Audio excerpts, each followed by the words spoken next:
اسلام آباد کی مقامی عدالت میں عمران خان اور پی ٹی آئی رہنماؤں کے خلاف جلاؤ گھیراؤ اور توڑ پھوڑ سے متعلق کیس میں عمران خان، پرویز خٹک اور شیخ رشید کی جانب سے بریت کی درخواست دائر کر دی گئی۔ اسلام آباد کی مقامی عدالت میں یہ درخواست دائر کی گئی ہے۔ عمران خان اور پی ٹی آئی رہنماؤں کے خلاف جلاؤ گھیراؤ اور توڑ پھوڑ سے متعلق کیس کی بریت کے لیے مزید جانیں گے ڈانیز کے نمائندے عمر مہتاب برنی سے۔ عمر، بتائیے گا عدالتی کارروائی سے متعلق۔ جی دیکھیں، جوڈیشل مجسٹریٹ عدنان رشید نے سابق وزیر اعظم عمران خان اور پی ٹی آئی رہنماؤں کے خلاف جلاؤ گھیراؤ اور توڑ پھوڑ سے متعلق کیس کی سماعت کی۔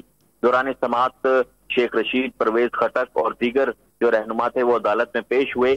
سابق وزیر اعظم عمران خان، پرویز خٹک اور شیخ رشید کی جانب سے بریت کی درخواست دائر کی گئی، جبکہ عمران خان کے وکیل نعیم حیدر پنجوتھا کی جانب سے طبی بنیادوں پر عمران خان کی حاضری سے استثناء کی درخواست بھی عدالت میں دائر کی گئی۔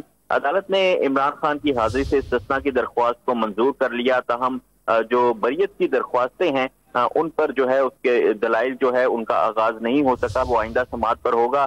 نعیم حیدر پنجوتھا کی جانب سے وکالت نامہ بھی عدالت میں جمع کروایا گیا اور کیس میں شریک دیگر ملزمان کی پیشی تک سماعت میں وقفہ کر دیا گیا ہے۔ بہت شکریہ آپ کا عمر مہتاب، تفصیل سے آگاہ کرنے کے لیے۔